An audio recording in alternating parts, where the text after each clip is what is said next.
안녕하세요. 다산에듀의 이창선 교수입니다. 자, 이번 시간에는 제5장 펌프 및 송풍기의 성능 특성에서 첫 번째 펌프에 대한 내용을 보도록 하겠습니다. 먼저 펌프라고 하는 거 있죠. 펌프라고 하는 거는 낮은 곳에 있는 액체를 높은 곳으로 이제 옮기는, 이송시켜주는 장치를 바로 펌프라고 합니다. 펌프라고. 근데 여기서 첫 번째로 펌프의 그 성능을 보기 전에 먼저 펌프의 종류에 대해서 한번 보도록 하겠습니다. 이게 시험에 출제가 되는 부분이에요. 펌프의 종류. 자, 첫 번째로 자, 펌프에는 이제 어떠한 것들이 있는지 펌프의 종류에 대해서 알아보도록 하겠습니다. 펌프의 종류. 자, 크게 세 가지로 분류할 수가 있는데 바로 터보형이 있고요. 그 다음에 용접형, 그 다음에 특수형. 크게 세 가지로 분류할 수가 있어요. 그래서 첫 번째로는 터보형을 먼저 보도록 할게요. 터보형. 자, 터보형입니다. 자, 터보형에는 좀 어떤 것들이 있냐? 바로 첫 번째로 원심 펌프라는 것이 있습니다. 원심 펌프. 자, 원심 펌프 같은 경우에는 자, 이 용어 자체, 용어 그대로 원심력이죠, 원심. 원심력을 이용한 펌프라고 할 수 있는데, 그래서 원심 펌프는 임펠러, 즉 회전차를 이제 회전시켜서 물에 원심력을 주어 그 압력을 이용해서 바로 물을 낮은 곳에서 높은 곳으로 옮겨주는 펌프가 바로 원심 펌프라고 할 수 있는데, 이 원심 펌프를 이제 일종의 볼류트 펌프라고도 합니다. 그러니까 원심 펌프의 주를 이루는 것이 바로 볼류트 펌프라고 하는 거죠. 그래서 이 원심 펌프에는 두 가지가 있는데 대표적인 게 볼류트 펌프가 있어요. 볼류트 pom프가 있고, 그 다음에 자, 뭐가 있냐면 터빈 펌프라는 것이 있습니다. 터빈 펌프. 그러니까 여기서 이제 필기는 아니지만 실기 시험에 이 볼류트 펌프와 터빈 펌프를 비교하는 문제들이 출제가 되고 있어요. 근데 필기보다는 실기 분야에서 많이 나오는 내용입니다. 그래서 이 볼류트 펌프 같은 경우에는 뭐가 없냐면 안내 날개라는 것이 없어요. 여기는 안내 날개가 안내 날개라는 것이 없고요. 자, 반면에 터빈 펌프는 안내 날개가 있어요. 그러니까 안내 날개 같은 경우에는 그 펌프의 그 외측에 설치를 해주는 건데, 이 안내 날개가 있으면 그 원심력이 있죠? 더 커지는 거예요. 그러니까 그만큼 고양정에 사용할 수가 있다라는 거죠. 고양정에. 그래서 볼류트 펌프 그러니까 있어요. 안내 날개가 있고요. 그래서 볼류트 펌프 같은 경우에는 보통 고유량. 고유량이 뭐예요? 유량. 토출량이 많은 곳에 쓸 수가 있고요. 반면에 이거는 저양정. 저양정이 되는 겁니다. 저양정 펌프라는 얘기고요. 좀 반대로 터빈 펌프는 안내 날개가 있기 때문에 이거는 저유량이고 반면에 고양정이 되는 겁니다. 고양정. 이거는 이제 실기 시험에서 출제가 되고 있는 그 내용들입니다. 두 가지 비교를 하셔야 되는 거고요. 자, 그 다음에 두 번째는 충류 펌프입니다. 충류. 자, 충류 펌프. 그러니까 여기서 이 충류에서 축이 뭐예요? 축이라고 하는 것이 우리가 알고 있는 축 있죠, 축. 그죠? 그 축을 얘기하는 거예요.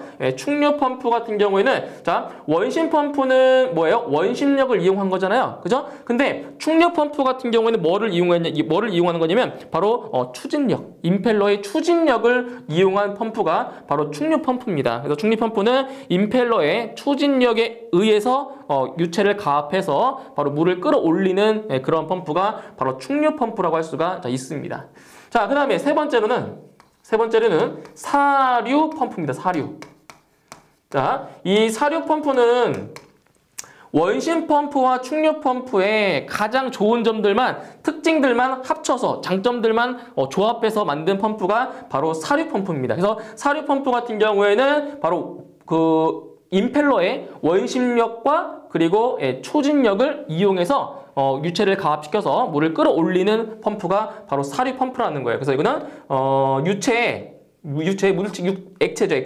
액체의 원심력과 임펠러의 원심력과 그 다음에 추진력을 조합해서 사용하는 펌프가 바로 사류 펌프라는 겁니다. 그래서 대표적으로 이 터보형 펌프에는 원심 펌프, 충류 펌프, 그리고 사류 펌프가 있다라는 거 기억해 주시고요. 자, 그 다음에 두 번째로는 뭐가 있냐? 용접형.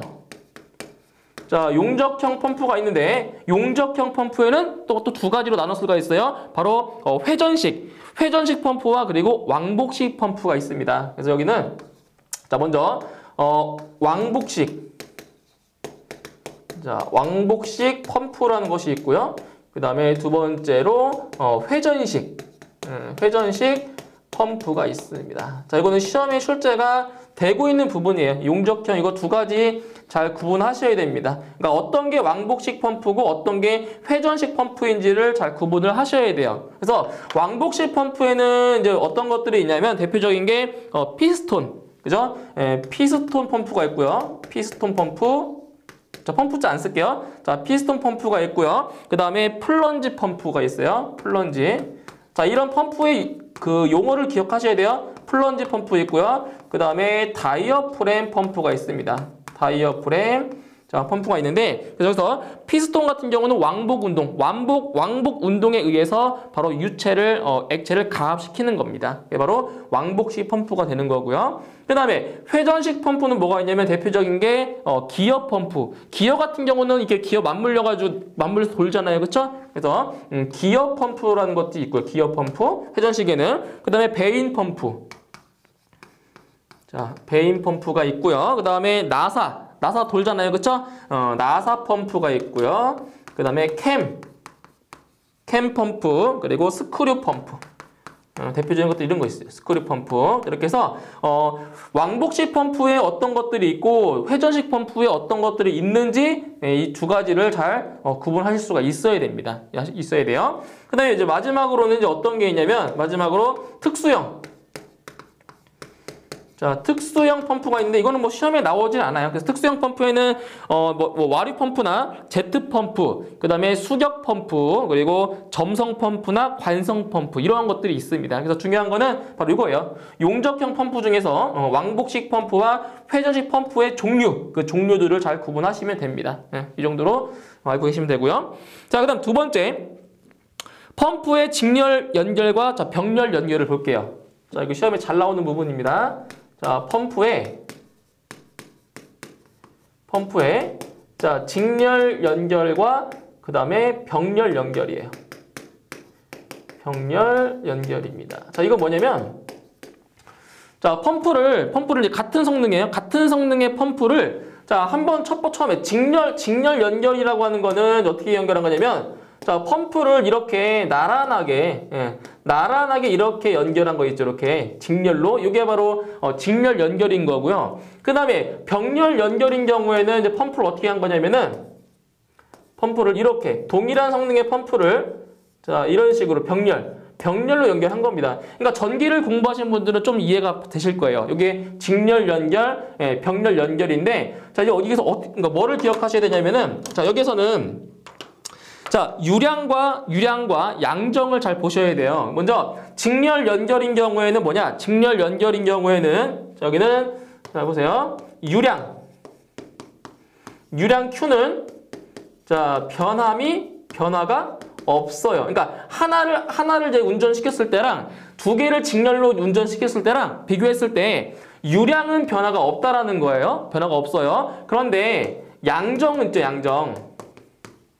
자, 양정 같은 경우, 뭐 양정을 이제 압력 P라고 쓸 수도 있어요. 자, 양정 같은 경우에는 변화가 있어요. 지금 몇 개 연결했어요? 똑같은 거? 두 개를 직렬로 연결했기 때문에 이때는 이제 얼마가 되냐면 이때는 2H가 돼요. 또는 2P가 돼요. 2배. 3개면 3H. 4개면 4H. 이렇게 되는 거죠. 이런 식으로. 그래서 직렬 연결인 경우에는 유량은 변화가 있다, 없다? 없다. 그리고 양정은 변화가 있다. 이거 기억해 주시면 되고요. 그러면 병렬 연결은 이거의 반대겠죠. 그죠? 반대로 생각하시면 돼요. 병렬 연결인 경우에는 자, 유량 Q는 지금 같은 성능의 펌프 두 개를 병렬 연결했잖아요. 그럼 이때는 몇 배가 되냐? 이때는 2배가 돼요. 2배. 2배가 되는데 반대로 양정은 자, 변화가 있다, 없다? 변화가 없다라는 얘기입니다. 이거예요. 이거 두 가지만 기억하시면 돼요. 직렬 연결일 때랑 병렬 연결일 때 어떤 게 변하는지. 그래서 직렬은 유량은 안 변하고 양정은 변한다. 그래서 전기를 공부하신 분들은 이렇게도 이해하시면 더 편해요. 그러니까 유량이죠, 유량. 유량을 뭘로 보냐면 전류의 개념으로 보시고요. 전류 같은 경우는 단위 시간당 흐르는 전하의 양이잖아요. 그러니까 유량은 뭐예요? 유량. 유량이라고 하는 거는 시간당 물이 흐른 양이잖아요. 그 유량이잖아요. 똑같아요. 이거는 단위 시간당 흐르는 전하량. 이거는 단위 시간당 흐르는 물의 양이니까 유량은 전류라고 보면 되고요. 그리고 양정은 이제 압력의 개념이니까 이거는 전압의 개념으로 보시면 되는 거예요. 전압의 개념으로. 그래서 이 직렬 연결인 경우에는 전류가 어때요? 전류가 똑같잖아요. 여기 만약에 전기로 비교하자면은 직렬 연결은 이렇게 저항이 똑같은 저항의 크기가 똑같은 저항 두 개를 연결했을 때 여기가 2옴이고요. 자, 2옴이라고 할게요. 근데 직렬 연결인 경우에는 전류가 어때요? 만약에 전류가 예를 들어서 2A다. 그러면 이 저항에도 2A가 흐르고 이 저항에도 똑같이 2A가 흘러요. 직렬인 경우에. 그래서 뭐가 똑같다고요? 유량, 즉 전류는 변화가 없다고요. 그런데 자, 양정, 전압 같은 경우 보세요. 자, 지금 여기 2옴이죠. 2A가 흘렀어요. 그럼 이 저항에 걸리는 전압은 몇 볼트? 2볼트가 걸리고요. 이 저항에 걸리는 전압도 마찬가지로 2볼트가 걸려요. 그러면 요 하나의 그러니까 저항이 하나일 때는 2볼트였는데 저항을 하나 또 연결했더니 몇 볼트가 됐어요? 4볼트가 됐어요. 몇 배 된 거죠? 예, 2배 된 거예요. 이런 개념이라고요. 그럼 반면에 이 병렬 연결도 보세요. 자, 저항 두 개를 이렇게 병렬로 연결했어요. 이렇게 연결했어요. 똑같아요. 여기 2옴이고요. 여기 2옴이에요. 자, 여기서 인가되는 흐르는 전류가 여기가 2A예요. 그러면은 그 키르호프의 제1법칙 있죠. 그러니까 전기를 안 배우신 분들은 그냥 넘어가시면 돼요. 이 부분은. 예, 전기를 배우신 분들만 좀 이해하시면 돼요. 자, 여기 2A가 흐른다고 하면은 지금 저항값이 같기 때문에 여기에 1A 흐르죠. 여기도 1A가 흐르죠. 그렇죠? 그러면 이 저항 하나에 흐르는 전류는 얼마라고요? 전류가 1A라고요. 그런데 이 두 개의 저항을 병렬로 연결했을 때 여기 나오는 전류가 얼마예요? 나오는 전류는 2A입니다. 2A. 그죠? 어때요? 자, 저항 하나일 때는 1A가 흘렀는데 두 개를 병렬 연결했더니 2A가 흘러요. 몇 배 된 거예요? 2배가 된 거죠. 그러니까 유량이 2배가 됐다. 이렇게 이해하시면 되는 거예요. 그 다음에 전압 같은 경우는 보세요. 자, 2옴에 1A 흘렀으니까 여기에 걸리는 전압 2볼트죠? 자, 여기도 마찬가지로 여기에 이 저항에 걸리는 전압 2볼트죠? 그럼 병렬인 경우에는 이 전체에 걸리는 전압 얼마예요? 2볼트예요. 어때요? 전압 똑같잖아요. 변화 없다고요. 그죠? 이렇게 이해하시면 좀 쉽게 이해할 수가 있습니다. 아시겠죠? 직렬 연결과 병렬 연결인 경우에 어떤 게 변하는지를 기억해 주시면 됩니다. 이렇게. 자, 그 다음에 세 번째는 자, 이거는 지난 강의에서 설명을 드린 적이 있어요. 앞 강의에서. 바로 유효 흡입 수도입니다. 유효 흡입 수도. 자, 요것도 한번 개념을 보고 넘어갈게요. 자, 유효 흡입 수도는 이제 어떻게 쓸 수 있죠? 이거는 NPSHAV죠? AV.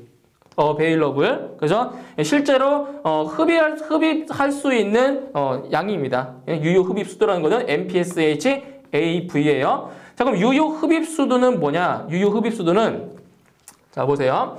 여기 그 저수조가 이렇게 있어요. 저수조가. 자, 물이 담겨 있는 저수조가 이렇게 있고요. 자, 펌프가 자, 이렇게 저수조보다 위에 있다라고 할게요. 그죠? 그럼 이 배관을 통해서 이 저수조에 있는 물을 이렇게 끌어올려야 된단 말이에요. 그죠? 자, 이게 바로 부압이에요. 부압 방식. 예, 부압 방식이에요. 그럼 여기서 이 저수조에는 지금 뭐가 작용하는 거죠? 바로 대기압. 그죠? 자, 대기압이라고 하는 것이 지금 작용하고 있어요. 이게 바로 대기압수도예요. 대기압수도. 자, 작용하고 있고요. 그럼 여기에는 이제 어떠한 손실들이 있냐면은 바로 이 그 물 속에는 뭐가 있냐면은 이 물 속에는 물속에는 바로 포화 수증기압이라는 게 있어요. 그죠? 포화 수증기압. 그래서 포화 수증기압 수도에 해당하는 HV가 있고요. 그 다음에 이 배관에서의 마찰이 있겠죠? 이 배관에서의 마찰 손실이 있어요. 바로 HF라는 배관에서의 마찰 손실 수도가 있고요. 그 다음에 높이. 자, 높이에 해당하는 낙차. 자, 낙차에 의한 손실 수도가 또 있단 말이죠. 낙차에 의한. 그래서 이거는 H가 되는 거죠.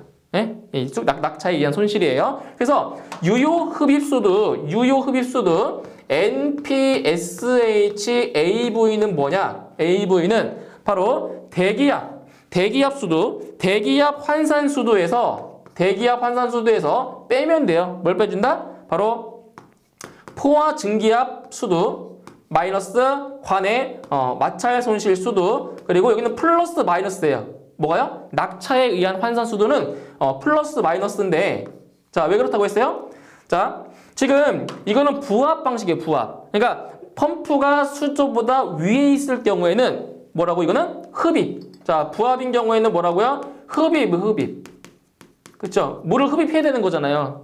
그 저수조가 더 밑에 있으니까. 그래서 흡입일 경우에는 부호가 뭐라고 했어요? 흡입일 경우에는 마이너스 부호라고 했고요. 그다음에 정압. 자, 정압 방식은 펌프가 수조보다 더 아래에 있는 경우예요. 그죠? 정압 방식은 바로 압입. 자, 압입인 경우에는 뭐라고? 부호가 플러스 부호라고 했어요. 그래서 여기는 낙차에 의한 환산 수도는 플러스 마이너스인데, 흡입인 경우에는 부호가 마이너스고요. 압입인 경우에는 부호가 플러스라는 거 기억하시면 돼요. 이게 바로 유효 흡입 수도라는 겁니다. 그래서 이 유효 흡입 수도는 바로 이 펌프의 성능과 연관이 있다 없다? 없는 거예요. 아시겠죠? 이 펌프의 성능하고는 전혀 무관합니다. 이 펌프랑은 무관하게 바로 여기 있죠? 이 바깥에 있는 외부의 영향에 의해서 이 유효 흡입 수도가 바뀌는 거예요, 값이. 낙차가 뭐 크면 클수록 이 유효 흡입 수도는 더 작겠죠? 그쵸? 이게 높으면, 그죠? 깊이 높이면. 그래서 이 유효 흡입 수도는 펌프의 성능과는 전혀 무관하다라는 거, 그것 좀 기억을 해두시고요. 자, 그 다음에 네 번째. 자, 네 번째는 필요 흡입 수도입니다. 자, 필요 흡입 수도는 자, 약호로 NPSH, 자, required, 그죠? required RE입니다. 필요.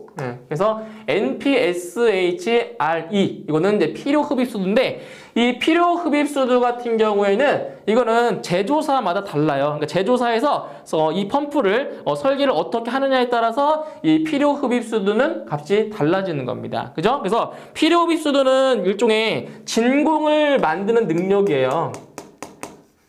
진공을 만드는 능력이다. 만드는 능력. 무슨 말이냐면은, 자, 지난 강의에서 말씀드렸지만, 이 펌프가 물을 직접적으로 끌어올리는 게 아니라고 했어요. 이 펌프를 돌림으로써 이 배관 안에 있는 공기를 진공으로 만들어서 대기압보다 더 낮은 압을 만들어서 이 물이 자연스럽게 빨려 오도록 하는 게 바로 이 펌프의 역할이라고 했어요. 그죠? 그래서 필요 흡입 수도라고 하는 거는 그 배관에 있는 그 공기를 진공 상태로 만드는 능력이에요. 그래서 일종의 이 진공 상태를 만드는 능력을 갖다가 손실이라고 봅니다.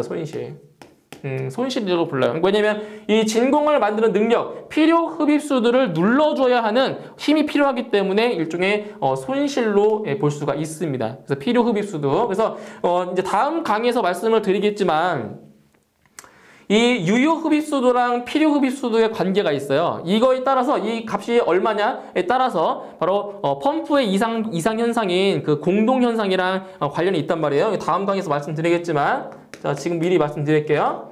NPSHAV, 자, 이거예요. 유효 흡입 수도가 필요 흡입 수도 있죠? 필요 흡입 수도보다 더 커야 공동현상이라는 것이 발생하지 않아요. 그래서 여기 보시면 유효 흡입 수도 같은 경우에는 그 대기압 환산 수도에서 뭐를 뺐어요? 바로 배관의 마찰 손실을 뺐단 말이에요. 근데 이 펌프를 사용하면 사용할수록 이 배관의 마찰 마찰은 더 커진단 말이죠. 손실이 커지기 때문에 펌프를 이제 그 설계할 때, 펌프를 설계할 때 바로 필요 흡입 수도는 바로 30%의 여유를 더 줘야 돼요. 그래야 공동 현상이 발생하지 않는 겁니다. 아시겠죠? 왜냐면 배관에서의 마찰 손실이 점점 커지기 때문에 바로 30%의 여유를 두고 펌프를 설계를 하는 겁니다. 이 상태가 돼야 공동 현상이 발생하지 않아요. 이건 다음 강의에서 설명드릴 거예요. 자, 그렇게 알고 계시고요. 자, 그 다음에 다섯 번째는 펌프의 동력입니다. 펌프의 동력. 자, 펌프의 동력. 자, 이거는 이제 계산 문제로 출제가 많이 되고 있어요. pom프의 동력. 자, 첫 번째, 이제 펌프의 동력은 크게 세 가지로 나눌 수가 있는데, 첫 번째로는 바로 수동력입니다. 수동력. 자, 그러니까 문제에서 물어보는 게 수동력을 물어보는지, 뭐 축동력을 물어보는지, 아니면 펌프의 전체 동력을 물어보는지를 잘 구분하실 수 있어야 돼요.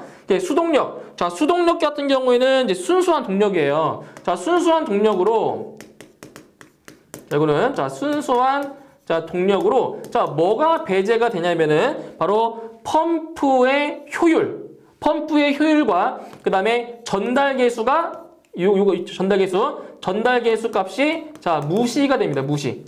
적용 안 된다고요. 그러니까 수동력은 순수한 동력으로서 펌프의 효율과 전달 계수가 무시가 되는 그러한 동력이에요. 그래서 식을 써보면 이렇다는 거죠. 자, 수동력은 감마 QH입니다. 수동력은 감마 QH. 감마는 물의 비중량이고요. Q는 유량, 그리고 H는 양정입니다. 이렇게 돼요. 단위는 킬로와트가 되는 거고요. 킬로와트. 아시겠죠? 수동력은 펌프의 효율과 전달 계수는 무시한 동력이다. 수동력을 구할 수 있어요. 그래서 수동력이 지금 쭉 보시는 동력 중에서 가장 뭐한 거예요? 가장 작은 동력이에요. 수동력이 제일 작아요. 자, 그다음 두 번째는 축동력. 축동력도 시험에 잘 나와요. 축동력.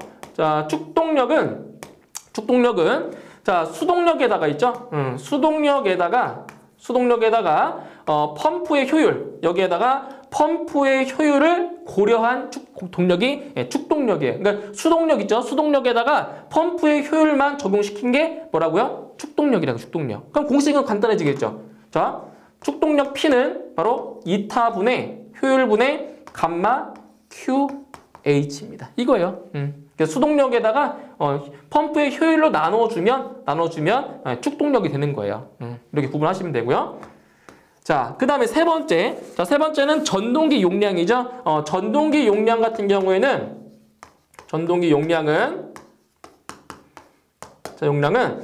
축동력에다가 뭐를 추가시키면 돼요? 뭘 적용시켜주면 돼요? 바로 전달계수 K를 적용시켜주면 되는 거예요. 그럼 식이 뭐가 되냐? P는 이타분의 감마 QH죠. 여기에다가 곱하기 뭐 해주라고요? 전달계수만 곱해주라고요. 그럼 이게 바로 전동기 용량인 겁니다. 전동기 용량. 하나씩 추가되면 돼요. 수동력에서 효율을 추가시키면 축동력에서 전달계수만 추가시키면 전동기 용량이 되는 거예요.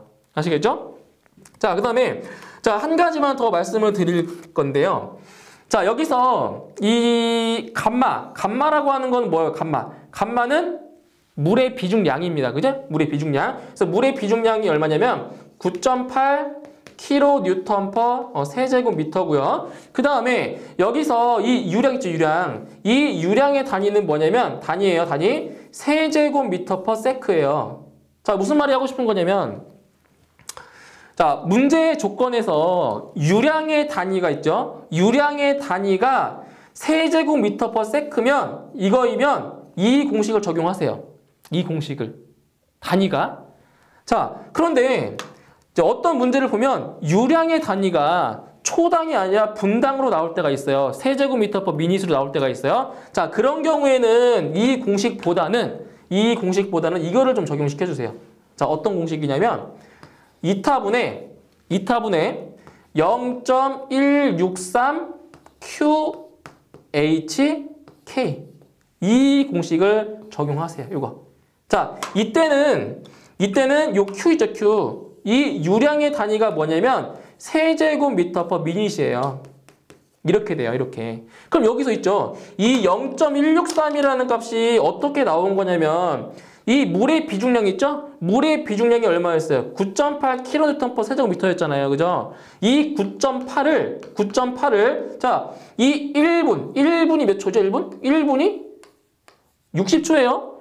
9.8을 60으로 나누면 0.163 돼요. 대략적으로. 아시겠죠? 그러니까 여기 있는 요 세크를 이제 이 분이잖아요. 분. 그 1분이 60초니까 9.8을 60으로 나눠주면 0.163 나온다고요. 그러면 이렇게 계산할 때랑 값은 다르게 나오겠죠? 달라요. 왜냐면 이게 0.163333 되거든요. 값은 다르게 나오지만 오차가 거의 미비하기 때문에 이렇게 하든 큰 상관은 없어요. 그러니까 이 문제에 나온 유량의 단위가 초당으로 나오면 이 공식을 쓰고요. 뭐 굳이 그렇게 안 하셔도 되고요. 그러니까 그게 편하다고 말씀드리는 거예요. 유량의 단위가 분당으로 나오면 이 공식을 쓰라고 말씀을 드리는 겁니다. 꼭 이걸 안 쓰셔도 상관없어요. 편하신 대로 하시면 돼요. 편하신 공식으로. 아시겠죠? 이렇게 하시면 돼요. 근데 중요한 거는 반드시 이 유량의 단위는 꼭 맞추셔야 돼요. 이 어떤 공식을 쓰든 간에. 예? 이게 중요해요. 자, 이렇게 해서 볼 수 있고요. 자, 그 다음에 또 하나 말씀드릴 게 여기서 전동기의 용량 있죠. 전동기의 용량의 단위가 뭐예요, 지금? 단위가 전부 다 킬로와트입니다. 킬로와트. 그죠? 자, 킬로와트가 어떻게 나왔는지 그걸 한번 유도를 한번 해볼게요. 참고사항으로 알고 계시면 돼요. 자, 어떤 내용이냐면 전동기 용량, 자, 동력의 단위. 지금 뭐라고요? 단위가 킬로와트. 킬로와트가 어떻게 나왔는지만 한번 보도록 할게요. 잘 보세요. 자, 일단 공식을 쓰면, 자, 동력 P는 2타분의 감마 Q, H, 자, K입니다. 그럼 여기서 펌프의 효율과 전달 개수는 단위가 없어요, 이거는. 단위가 없는 거예요. 그럼 단위가 있는 거는 요거 3개예요, 3개. 요거 3개입니다. 자, 하나씩 볼게요.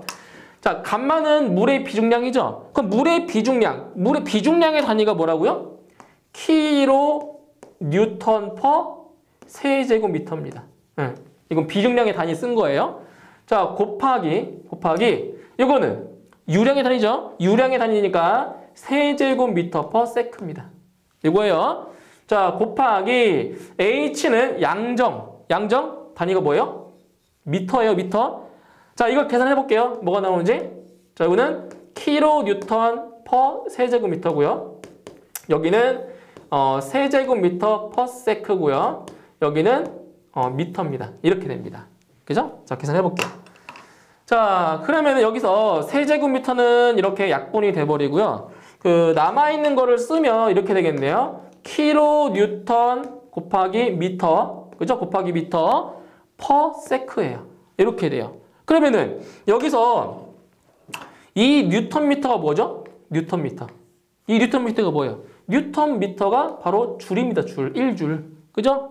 뉴턴 곱하기 미터가 줄이에요. 그러면 여기서 이 식이 이게 뭐가 돼요? 이게 킬로줄 퍼 세크죠? 그죠? 그러면 여기서 킬로줄 퍼 세크 나왔어요. 그럼 줄 퍼 세크가 뭐예요? 줄 퍼 세크가.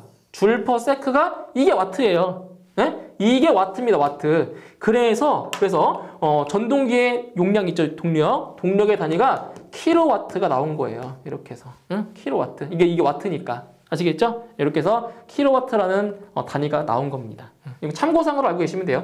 뭐 중요한 내용은 아니고요. 자, 그 다음에 자, 전양정을 한번 볼게요. 전양정. 자, 전양정이에요. 지금 이 펌프의 동력에 대해서 내용인데 여기서 전양정은 바로 이 H죠, H. 요 H 값에다가 대입하는 값인데 바로 전양정을 한번 볼게요. 전양정. 자, 그래서 전양정이라는 값은 이제 어떻게 구하는 거냐면 자, 실양정에서 실양정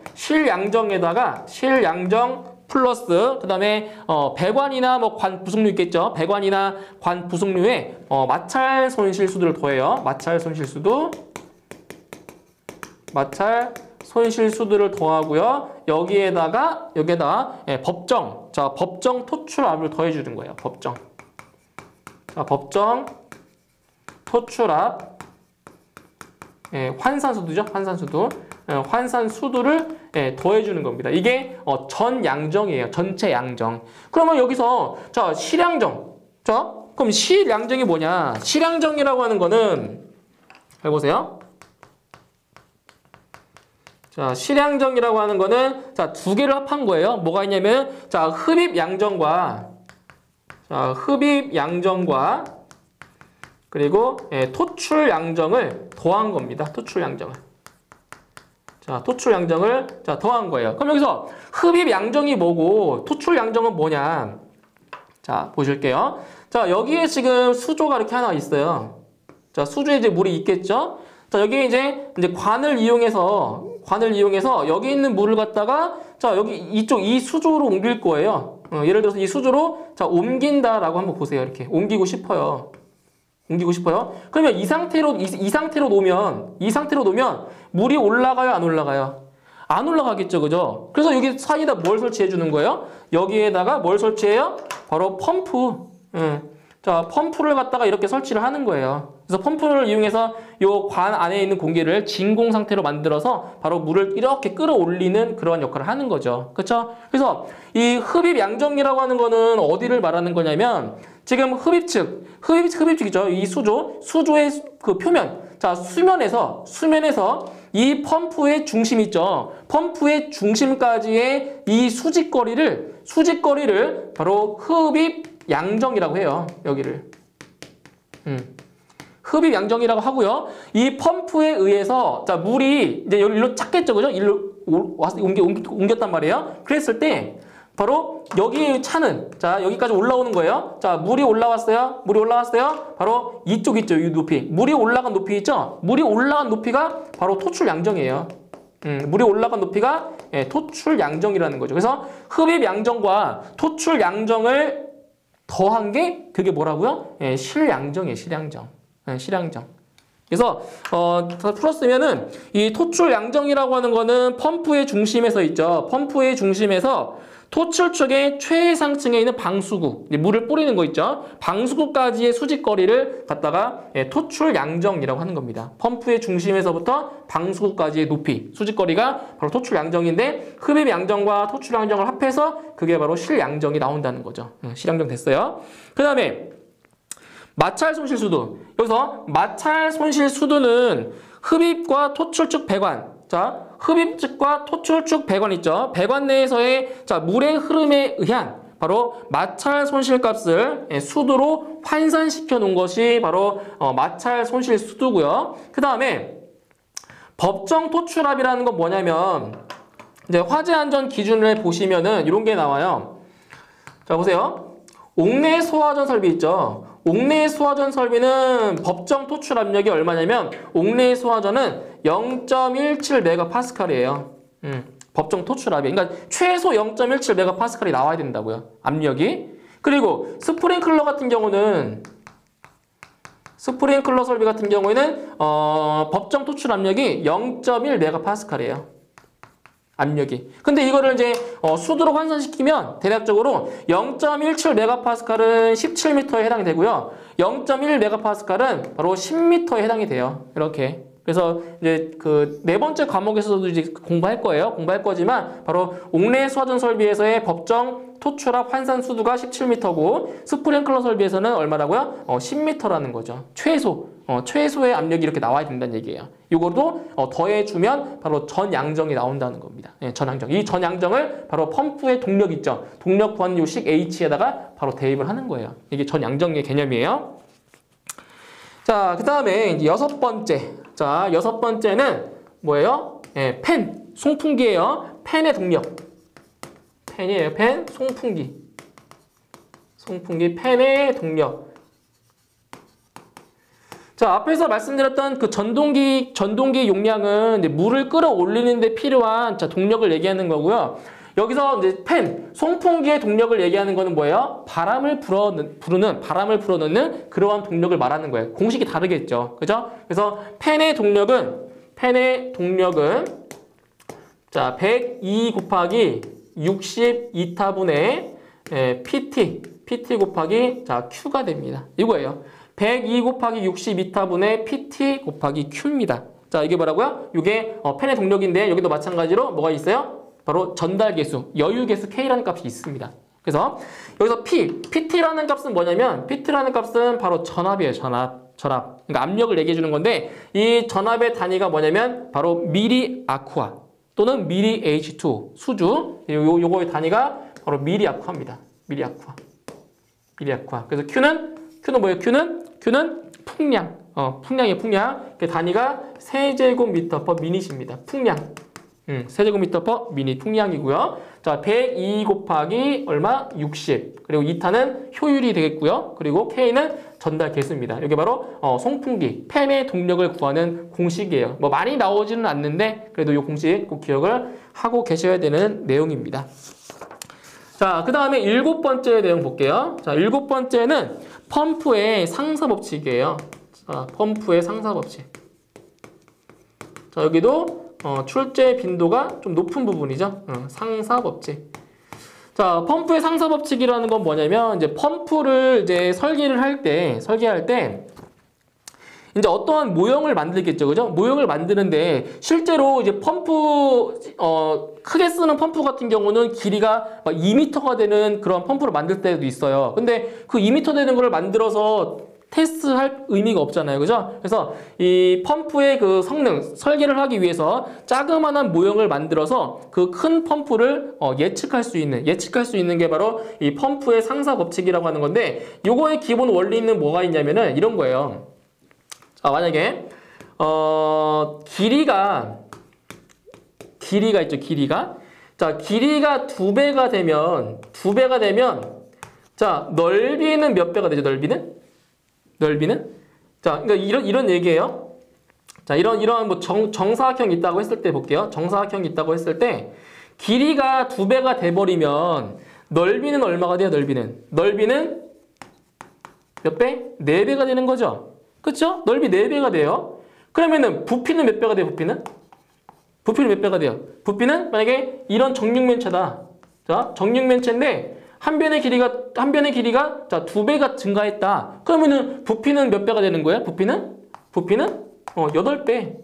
그렇죠? 이런 개념인 거라고요. 상사 법칙이라는 게 이런 개념이에요. 그래서 어떤 내용이냐면, 자, 한 펌프의 그 성능 곡선으로 다른 임펠러의 크기나 그 속도를 가지는 펌프의 유량, 그리고 양정, 그 다음에 동력을 예측할 수 있는 법칙이 바로 상사 법칙이라는 거예요. 상사 법칙. 그래서 이 상사 법칙은 이제 뭐에 비례하냐면은 상사 법칙은 바로 회전수.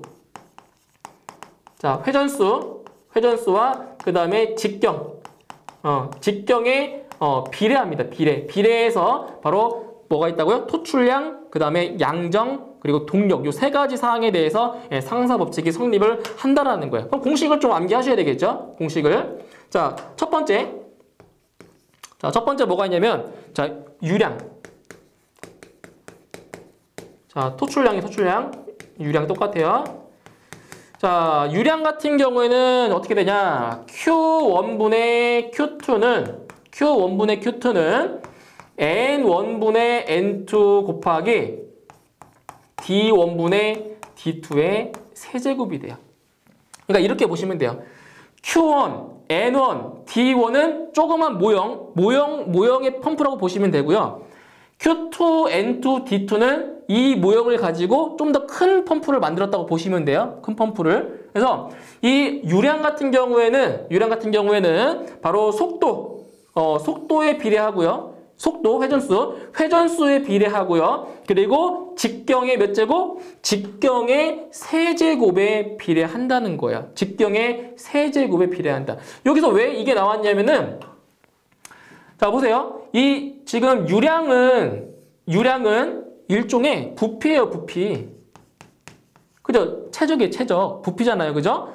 그런데 아까 말씀드렸잖아요. 길이를 2배로 하면 부피는 몇 배가 된다고요? 2의 세제곱배가 된다고요. 그러면 이 지름 같은 경우는 뭐예요? 지름이 결국 길이잖아요, 길이. 그죠? 길이의 몇 제곱이라고요? 세제곱이라고요. 그래서 이 유량은 뭐라고요? 회전수에 비례하고요. 그 다음 직경의 세제곱에 비례한다는 거예요. 세제곱에.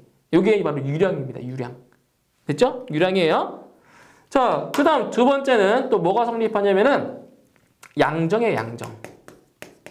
자, 양정 같은 경우에는 H1분의 H2는 잘 보세요. N1분의 N2의 제곱 곱하기 D1분의 D2의 제곱이 돼요. 제곱. 양정 같은 경우는 양정.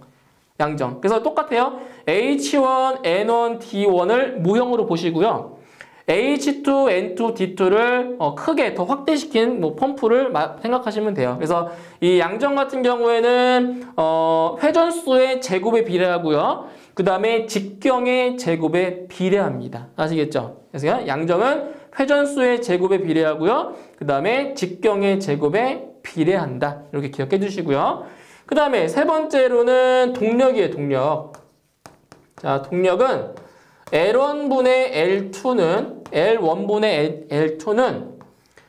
N1분의 N2의 세제곱 곱하기 D1분의 D2의 이거의 5제곱이 돼요. 5제곱. 그래서 동력은 회전수의 세제곱에 비례하고요. 그 다음에 직경의 5제곱에 비례합니다. 자, 이거 지수를 잘 보세요. 지수 잘 보세요. 지수가 1, 2, 3이죠? 1, 2, 3이고요. 그 다음에 여기는 3, 2, 5입니다. 3, 2, 5. 1, 2, 3, 3, 2, 5. 이렇게 기억하시면 돼요. 1, 2, 3, 3, 2, 5. 바로 유량과 양정과 동력의 바로 상사 법칙인 겁니다. 딱 세 가지예요. 세 가지. 이 세 가지 말고는 없어요. 세 가지 기억해 주시면 돼요. 자, 그 다음에 여덟 번째 내용은 뭐냐면, 자, 바로 비교 회전도라는 개념이에요. 비교 회전도. 이거는 이제 공식만 좀 암기하고 계시면 돼요. 자, 여덟 번째 내용은 비교 회전도. 자, 다른 말로 이거를 이제 비속도라고 합니다. 비속도. 예, 비속도라고도 해요. 바로 스페시픽 스피드라고 해가지고 비교 회전도 비속도라고 하는데, 이 비교 회전도 같은 경우는 뭐냐면 회전차, 임펠러의 형상을 나타내는 척도라고 볼 수가 있는데, 자, 쉽게 얘기해서 여러 가지 펌프나 그 팬의 특성을 비교하기 위해서 수치로 정량화시킨 값이 바로 비교 회전도라는 거예요. 그래서 이 값은 일종의 펌프의 성능을 나타내주는 그러한 값이라고 보시면 되는 거예요. 비교 회전도라고 하는 거는. 그래서 이 비교 회전도는 자, 어떤 변수에 의해서 이제 변하냐면은 세 가지 정도가 있어요. 자, 전 양정, 그리고 유량, 토출량, 유량, 그 다음에 회전수. 회전수에 의해서 바로 이 비교 회전도의 값이 이제 변한다라고 하는 건데, 자, 공식을 먼저 보도록 할게요. 자, 비교 회전도, 비속도 NS는 회전수 곱하기 바로 n분의 h의 4분의 3승이고요. 여기는 루트 q가 됩니다. 유량, 양정, 그리고 단수. 이 n은 단수예요, 단수. 이게 단수가 1이면은 그냥 요거 n이 없다고 보시면 되고요. 2단이면 n에다가 2를 대입하시고요. 3단이면 n에 3을 대입하시면 돼요. 그 n은 바로 단위가 rpm인 회전수가 되는 거죠, 회전수. 그래서 이 공식을 어떻게 이제 암기를 하시냐면은 이렇게 암기하시면 편해요. 보세요. n 곱하기, 자, 요거 그 단위 1단이라고 볼게요. 1단이라고 볼게요. 자, 여기가 이제 양정이고요. 전양정. 그 다음에 유량인데, 여기서 이 루트라는 거는 2분의 1승이잖아요. 그죠? 루트는 2분의 1승이에요. 그래서 여기를 지수로, 그 루트를 지수로 바꾸면 얼마냐면 2분의 1이에요. 2분의 1. 그쵸? 2분의 1승이 루트잖아요. 그 다음에 여기 4분의 3승. 4분의 3승. 어떻게 하면 돼요? 1, 2, 3, 4. 그죠? 차례 들어오죠? 1, 2, 3, 4 이렇게 됩니다. 그래서 전 양정의 4분의 3승, 그리고 유량의 2분의 1승이 되는 겁니다. 이게 바로 비교 회전도. 그래서 계산 문제로 자주 출제가 되고 있어요. 그리고 이 비교 회전도 같은 경우는 단위가 있어요. 이거 무차원수 아닙니다. 이거는 무차원수가 아니에요. 단위가 존재해요. 비교 회전도. 그래서 요 내용까지 이제 알고 계시면 될 것 같아요. 그래서 공식 다 암기를 해주시고요. 다음 강의에서 이제 문제 풀면서 다시 더 설명을 드리도록 하겠습니다. 네, 수고하셨습니다.